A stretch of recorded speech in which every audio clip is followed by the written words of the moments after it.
That was Daniel John Jackson with his rendition of Wind Beneath My Wings. And it's a perfect segue into our next interview because it's Teachers Day. And what better way to celebrate our teachers who are making a difference in the lives of our children with disabilities. So joining us this morning are teachers from the Licensed Center for Excellence, Jacqueline Hendricks White and Rory Dean Brown. Good morning to both of you. Good morning, Ga. Happy Teachers Day. Thank you so much, and thanks for having us this morning. Yeah, it's a pleasure having you both. I'm the child of educators, and I spent a bit of time in the classroom myself. So I have a special place in my heart for teachers, for educators in general. But let me start with you, Jackie. How did you, A, get into education, and B, working with children with disabilities? So in 1991, I won Miss St. Thomas Festival Queen, and I decided to work with the youths, and I went into the classroom only for 8 months. But during that time, my students told me that I'm to continue teaching. Yes, and you just followed those instructions. Yes. And then that journey to students with our children with disabilities? From as far back as I can remember, age 6, I have always been supporting the mad people in the community. Yes. I've always been doing that. Mm-hmm. I use the word mad now because that is what you'll understand. Yeah. And as a teacher, as a young girl growing up, I've always been looking out for the less fortunate. Yes. So it's a part of me. Yes. I got into education, and those students who nobody would pay attention to, those are the students I would come in very early and work with and stay with very late, not knowing anything about special education. Yeah. As this year I'm celebrating 33 years as a teacher. Yes. Is there a particularly special feeling when, for example, working with children with disabilities, when they achieve milestones that in some instances other people would have written them off and said, boy, them not gonna make it? I believe in the education ministry's mantra. Every child can learn, and every child must learn, but learn what? Yes. Yeah. We are all purposed beings, and it is for the adults or for those persons who deem themselves normal to identify the strategy and help that other individual realize his or her true potential. My problem is I think I love people too much. No such thing. I love people. I love people, and I use things. Yes. And it is, for me, it's a personal joy to see someone move from one stage to the other. Yeah, Rory, I'm pretty sure you share a similar sentiment, or similar sentiments to what Jackie has been sharing so far. Just let's talk about your journey, though, because I'm guessing here that you're less than 33 years old in terms of your education career. Definitely. So I guess the journey started when I would have left school, and there was always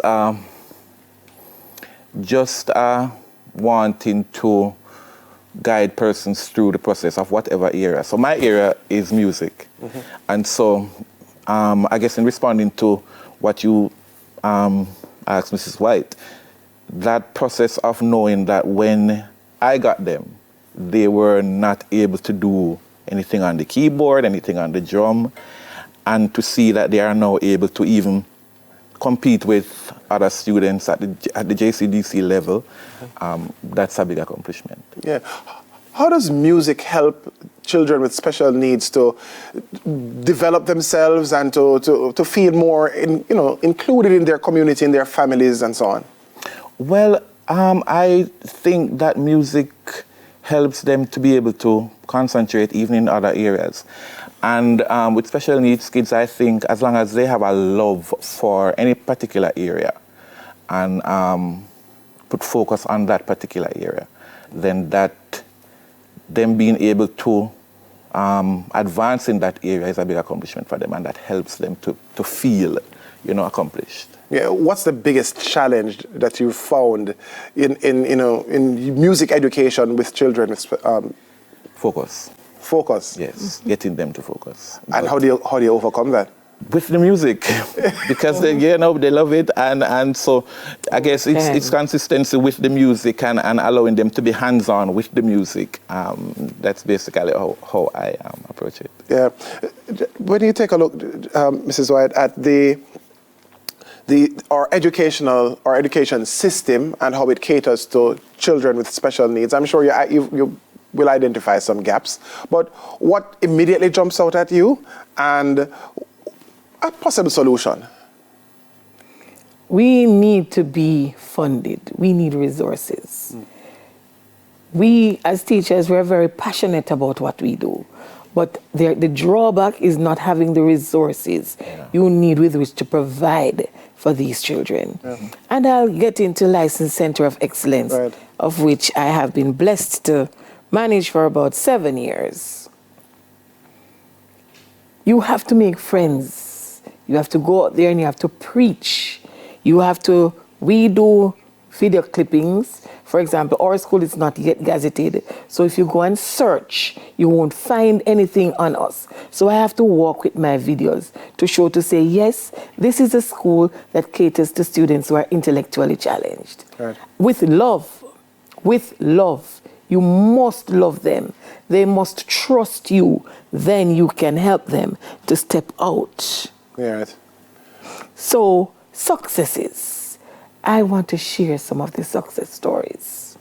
And in sharing some of those success stories, can we make reference to some of these items that you have on display? Yes, yes. So, these children are intellectually challenged. They operate more than 3 grade levels below their chronological age. And so, even though a child might be 14, he's probably behaving like a 4-year-old or a 5-year-old. Wow. So you must have a reservoir of patience to deal with them. They're interesting. They will have a good conversation with you for the few who are verbal. What I encourage my teachers to do the first 2 weeks of September, we expose them to just about everything that we're going to be introducing them to at school to find out where their area of strength lies. These children are not rude for the most part. It is that you have put them in an environment or a situation with which they can't relate and cope, and so they will present inappropriate behaviors. So it is said that I spoil them, but I do not spoil them. I try to make them comfortable so that they can be their best self. So, at our school, for example, we are skill-based. We do music, home economics, industrial technique, agriculture. We want to open a little computer room, but we are short on resources there. Yes, they do numeracy and literacy. We are good in sports. Last year, we went to Special Olympics. We took 18 students, all 18 medaled. Amazing. Yes. We were brave to introduce 5 of our students to CXC. We did visual arts, and we got 2 grade 2s and 3 grade 1s. Amazing. Yes. 4-H.